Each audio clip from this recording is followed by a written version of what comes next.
Ladies and gentlemen, children of all ages, the Funky Podcast is proudly presenting you its five-time podcast champion of the world, the master of media theory, the sultan of storytelling, the ultimate guide through the spectacle of sports entertainment. It's the Funky Mindful Media and Communications Podcast. And if you're not down with that, I got 2 words for you. Tune in, up, out. No, don't tune out, tune in. All right, that was my... Sorry, Carmen, welcome to the Funky Podcast, new episode here. That was my attempt on recreating the magic of the DX intro that, if you're as old as I am, you probably can cite by heart. It's the Road Dogg Jesse James, the badass Billy Gunn, the New Age Outlaws. It's easier to cite it than to adjust it to the Mindful Media and Communications Podcast that I thought. But I thought I'd give it a try. Why? Because it's WrestleMania weekend. And so, yeah, there wasn't an episode scheduled as per like my usual schedule, which is usually Tuesdays, Saturdays, maybe like 1 day delay, depending on if there's a holiday or something. But usually 2 episodes per week, but it's WrestleMania weekend. It's the WrestleMania XL, WrestleMania 40, 2 nights of sports entertainment. And as you probably already know, I'm a huge wrestling fan. I grew up in the Attitude Era, as Pat McAfee in his show yesterday. So I don't know, well, not famous yet, not famously, but as he like pointed out so well, we grew up like similar age, Pat McAfee and I, we grew up with The Rock, right? Laying the smackers down on everybody, having millions and millions of fans around the world. We grew up with The Game. We grew up with Triple H spitting water over everyone. Triple H also spitting water yesterday, and then the crowd going like, "You still got it." It was hilarious after he spit the water. It's fantastic. We saw Mick Foley, The Undertaker, the Heartbreak Kid, Shawn Michaels telling Ric Flair that he loves him, and then putting the sweet chin music on him. We grew up with all that, and now, for the past few months, it just feels like that again. It feels like we're back in something similar to what we called back then the Attitude Era, where it wasn't all censored, where it wasn't all PG, where it was more immersive, more intriguing, more like, what is real, what's not? And of course we know it's all scripted, but, you know, blurring the lines a little bit more than before. And now it feels like this again. And that's why I'm excited for this year's WrestleMania more than for probably any WrestleMania in the past decade or so. It's the first time in decades I'm actually consuming the pre-WrestleMania content that WWE puts out there. And so I figured, hey, that's the perfect opportunity for me again to bring passion and what I just like to watch together with, well, my job, which is media studies, media theories, communication theories, and all those things. And that's why we are talking about today how the WWE pins down a global audience year after year after year, figures out how to reinvent itself, and thanks to the final boss and to the tribal chief, found a way to be more intriguing than in a long time. So, and even if you're not the biggest WWE fan, I think you can still understand that WWE is one of the biggest media conglomerates now under the TKO umbrella, right? So TKO is the parent company, basically, or like that's the ticker that they're being like traded on in the stock exchange. TKO, kind of funny, which is like, and I think Endeavor is the parent company, and they bought WWE, and they also own the UFC. So WWE and UFC, and Endeavor is the parent company. The ticker for the stock exchange is TKO. It's kind of funny. Technical knockout that they have in the UFC. Also, though, Randy Orton famously using an RKO as his finishing move in WWE. Not going to explain all of that. Kind of funny. Okay. And The Rock is now a member of the board at TKO. Okay. Stage set. Fantastic. So the thing now is, again, even if you're not the biggest fan, you see it's one of the biggest media entities out there, right? It's been successful over decades. It's the longest running televised weekly episodic show on US TV ever. Number one is Raw, number two is SmackDown. And they're always on, nothing stops them. They just signed a deal with Netflix, which is huge, starting in 2025, I believe. So they're breaking boundaries, if you will. And now I'm not sponsored by WWE, but I just try to explain that even if you're not a big wrestling fan, from a media point of view, it's still very interesting to look at like how WWE is managing all that. How are they getting bigger, making money? Like, why do they do what they do? Okay, so I think there's just lots of learnings in there that we can take away from looking at WWE. But one of the most important things, I think that WWE, wrestling in general, does very well is storytelling. At WWE, but also others like AEW, for example, right? Struggling a little bit right now from my point of view, personal point of view, but still great that they're there. But the storytelling matters. And WWE right now, to me, is the storytelling juggernaut. Like something that was lacking maybe before, they're doing well now for the past year or even a little bit longer. And so they have fantastic narratives. And that brings me, as you know, we study things together here, that brings me to the narrative theory. So the WWE crafts like very compelling narratives. And it draws like parallels to classic hero versus villain story arcs. And we know that the hero's journey is one of the most classic story arcs used in entertainment, advertisement, and storytelling in general. And in the WWE, wrestling, they do this very well. Like, this is the bad guy, this is the good guy, woman, bad woman, good woman, hero, villain, and so on. Sometimes, however, it gets a bit more complicated. It's not just like good versus evil. It's like the good guy then turns and slowly turns towards the evil side. It's like in Star Wars, right? Luke Skywalker being corrupted by Darth Vader, by using the Force in a bad way, and the dark side of the Force. All those things happen in WWE too, constantly. So you follow this development of the characters, which is very, very intriguing if the characters are being told right. So the long-term storytelling is important. And those long-term storytelling rivalries, for example, classic Attitude Era, Stone Cold Steve Austin versus authority figure Vince McMahon, for example, encapsulates this us versus them narrative very, very well and engages the audience emotionally. And we see this right now, WrestleMania XL, WrestleMania 40. Again, right, we can see The Rock basically coming back as an authority figure, as like, I'm the final boss. I'm the one sitting at the board of directors at our company that owns WWE.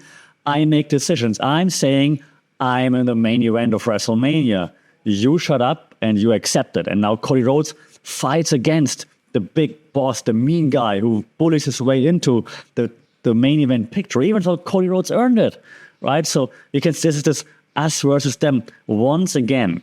Okay, this is this narrative, this grand narrative, the narrative theory that is used very well by WWE when it comes to storytelling. We see this also in like now two brothers facing off for the third time only in history that a pair of brothers is facing off at WrestleMania. They've been working together for like a decade, and now they turn on each other, and now we see like this brother versus brother, and they tell a story from each brother's point of view, and you're like, oh yeah, I can understand why he does it. I can also understand why he does it the way. And now they're clashing. So yeah, storytelling, one of the most important things in wrestling, especially leading up to like huge events, huge pay-per-views, such as premium live events, such as WrestleMania. And WWE is using this narrative theory, creating long-term stories, engaging stories. Cody Rhodes has been on the hunt for the title for 2 years now. Can he finish the story is the question right now, right? So it's a long-term story that's been told here. The bloodline with Roman Reigns, there's like frictions in there for 2 years as well. Will it explode? Will it implode now? Or will it last? Yeah, those are stories that are being told on a longer scale, which make it so intriguing, which lead to the audience being so involved, being so engaged, being emotionally attached to what might happen at WrestleMania. And this leads me into, of course, also the second theory we talk about today, like media representation and maybe even identity theory a little bit, because the role of the characters, of course, also matters. Those superstars at WWE, AEW, everywhere, but we're talking WrestleMania right now, so that's why I focus on WWE. They're not just athletes, which they are all great athletes, obviously. It's ridiculous how well trained they are. But they're also characters with depths. They embody like those larger-than-life personas that resonate or maybe just also intrigue the audience. Now, for example, I start with the Attitude Era, then I come to the current era, right?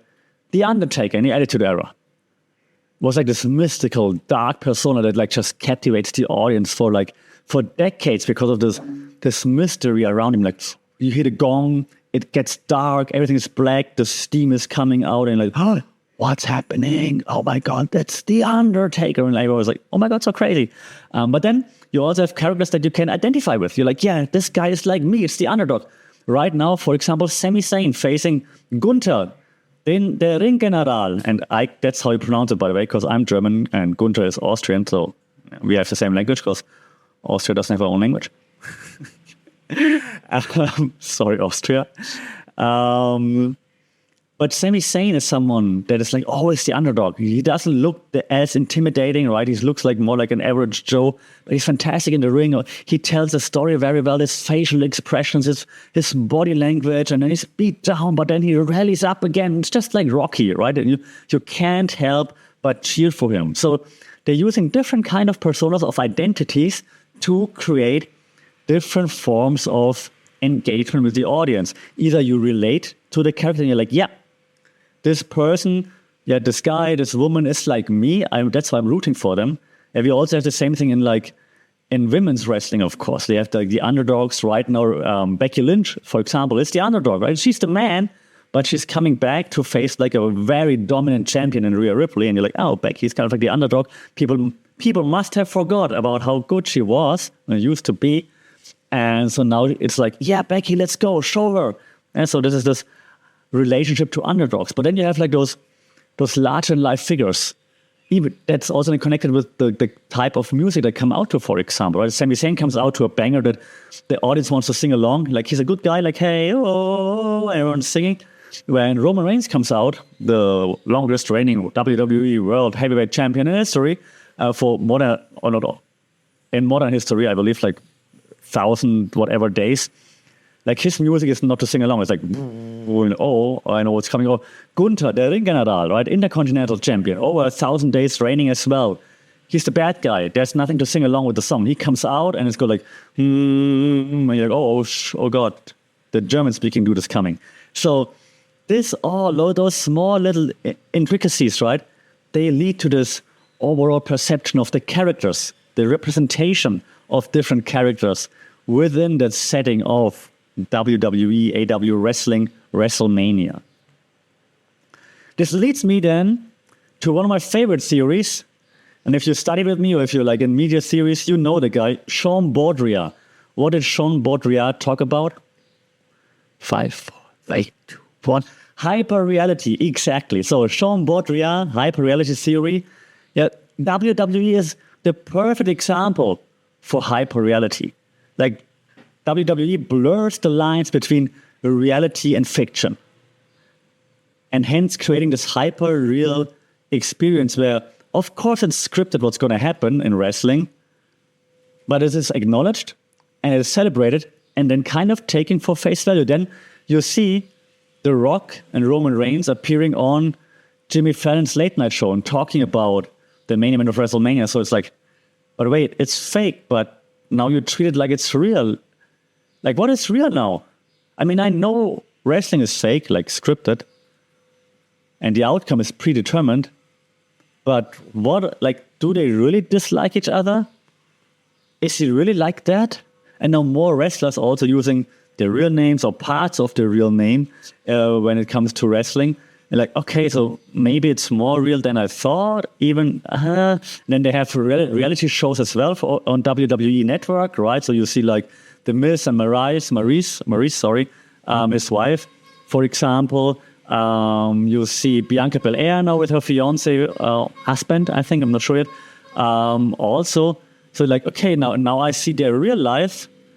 So this is real. But this is not, and so they're very good at blurring the lines between what is real, what is not. And so we take what we see, what feels real then when we feel like they drop the act and talk about it on Jimmy Fallon, for example, or like on sit-down interviews that like CM Punk just did with Ariel Helwani, for example. Okay, now he's shooting straight, so is it real? Yeah, so they are masters of blurring the line. That's what they also call in wrestling. There's this term called kayfabe, right? You spell it Kayfabe, kayfabe. Okay, kayfabe means you maintain the illusion of the storyline that you're in, even though the audience knows you're just playing a character, you still keep the act up, okay? And that was the case in the Attitude Era.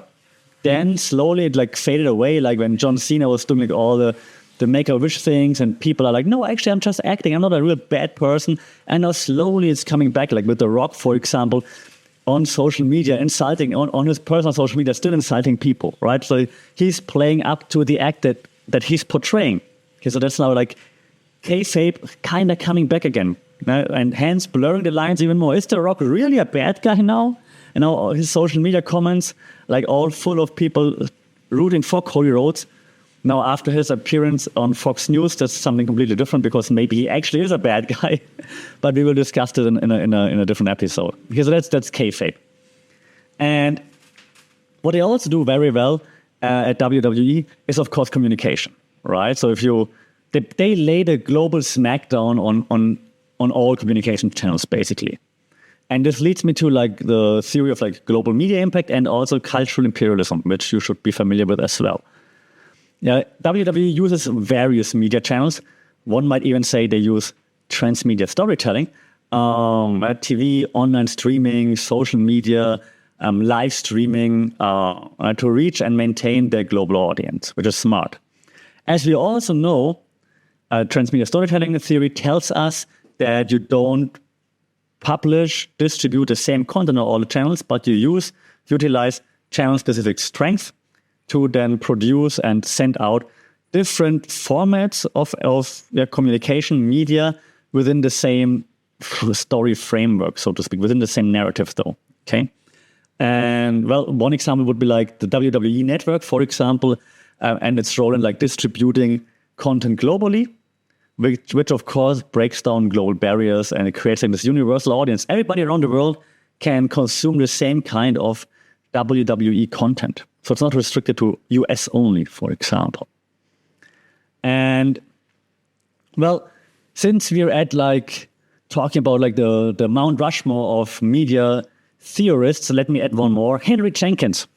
So again, if you're in media studies, you know the name, hopefully. If not, let me introduce you to Henry Jenkins. Henry Jenkins famously studied and talked about the participatory culture, okay?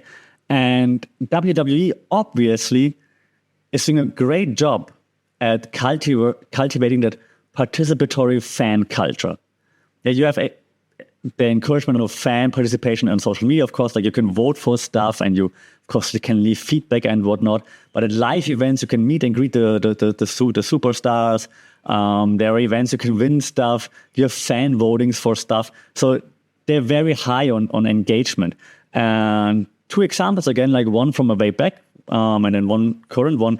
Way back, you might remember Daniel Bryan. Bryan Danielson, now in AEW, but Daniel Bryan, when he was in WWE, he was not in the main event picture. But then the audience got so involved, got so invested into his story because he was like this underdog, the relatable guy. And they were chanting his chant, like he was saying like, yes, yes, yes, the whole time. It was his thing. And so this yes movement, all arenas across the country were always cheering yes, yes, yes for Daniel Bryan, so that the WWE could not ignore that little guy anymore and gave him his main event spot, and he won the titles in the main event of WrestleMania, which led to like pandemonium among the fans, like going crazy. And the same thing we're seeing right now. The Rock came back, pushing out Cody Rhodes out of the main event picture, saying, it's me, I'm the final boss, I'm going to face Roman Reigns at WrestleMania for the biggest main event in history. But then all the fans that are invested in Cody Rhodes, they create the hashtag, we want Cody on social media. Every time The Rock walks into an arena, people boo him and chant, we want Cody and die, Rocky die, and things like this.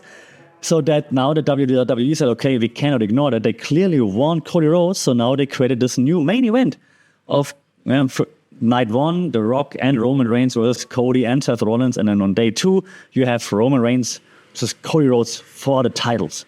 Okay, so the WWE Universe, how they call it, engagement, fan involvement, let me call it fandemonium, is incredibly important. And they're doing very, very well right now. Okay. And, well, I have one more because, like I said, we talked about like Mount Rushmore, and I want to add one more to Mount Rushmore, the Mount Rushmore of media theorists, Guy Debord. Again, if you're a media theory student, or if you studied something with media theories, or you're familiar with it, I'll give you 5 seconds to think about what did Guy Debord talk about. 5, 4, 3, 2, 1. The society of the spectacle. Exactly. That's the Guy Debord theory, the society of the spectacle. And is there anything more spectacular than WrestleMania? The showcase of the immortals, that's how they call it, right? It's the ultimate spectacle. Now they extended it to 2 nights, right? So WrestleMania is the ultimate spectacle. It's a live event that transcends sport to become like this cultural phenomenon. You will see celebrities from all across the sports world in attendance to watch. You see NBA champions, NFL champions being presented with like the wrestling championship belts, and they're like happy, like, oh my God, so cool, I have this championship belt. Because WWE wrestling is more than just that entertainment. We grew up with it. It's part of our lives. It's part of pop culture. It's more than just a TV show. And that's why it's the pinnacle of the spectacle. Yeah, it's the ultimate life, the ultimate experience. It's this grandiose staging, celebrity appearances. Maybe Bad Bunny is coming back. Special performances by artists all the time. Yeah, special guest appearances, special wrestling appearances. Like I said, we had like Bad Bunny, I have Logan Paul in the ring. Things like this. So this is what makes WrestleMania so special. And this is a perfect example of the society of the spectacle. We, so as a society, we want to witness spectacular things. Even if we cannot be part of it, if we cannot create it ourselves, we want to see it. We want to be like, we want to feel it, right? And that's why spectacular events such as WrestleMania are so engaging, are so, leading to such an intense reaction in real life, but also then, of course, online once the event actually starts. All right, you can see me sweating if you're watching this, actually, so I hope you don't, I hope you just listen, but if you watch it, you can see me sweating because I'm really into it. Like I said, it's more than just the wrestling. Like if you say, yeah, but wrestling is fake. Yeah, I'll tell you, everybody who watches wrestling knows it's fake, okay? You don't need to tell anyone. Everyone knows that. Your favorite TV show is fake too. Your favorite movie is fake too, okay? So we all know that. But isn't it more impressive that they do that live, what your favorite TV show had to produce and had to cut and pre-produce and so on, and they do it live? Isn't that more impressive? I think so too. And even if you don't agree, I hope you can see that there are so many theories that apply that just show like why, even if you're not a fan, but why there are so many people who are such huge fans of what WWE is doing. Because in terms of media theories, communication theories, they're doing a lot right. They're doing a lot wrong. Oh, Vince McMahon. They're doing a lot wrong. But when it comes to WrestleMania, and that's what we focus on in this episode right now, they're doing a lot right. And I, for once, can't wait for WrestleMania Night 1 to kick off and then to culminate in Night 2 when Cody Rhodes will not finish his story. Until then, let me know what you think about WWE. Are you entertained? Are you looking forward to seeing the final boss? Will you cheer Mami for Mami during the event, during WrestleMania? Or does it pass you by completely? Or will you watch it for special appearances? Are you engaged is what I'm asking. Let me know in the comments at FunkedPod. Leave a review here on Spotify and Apple, wherever you listen to it. It helps to reach a wider audience, which is always appreciated. Until then, as always, stay safe, stay safe, take care. Don't forget to click out a 2. And we'll talk after WrestleMania. Signing up.